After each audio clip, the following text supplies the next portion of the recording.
Rollup group is a modifier that is used in both summarize and summarize columns to reduce the number of subtotals that are generated. In summarize, rollup group is used to modify the rollup modifier. In summarize columns, it is used to modify rollup at this subtotal. Let's see that with a couple of examples.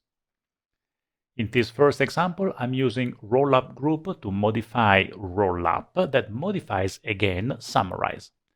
So summarize performs a rollup over year and customer education. Therefore, it would generate the subtotals for both the year and the customer education.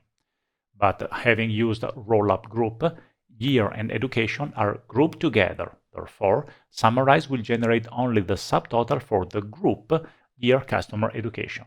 And you see that here I have the year, the education, and only one row containing the subtotal for both the year and the education together. If you need to use rollup group with summarize columns, then the behavior is the very same, but it modifies rollup add is subtotal instead of rollup. The behavior is the same.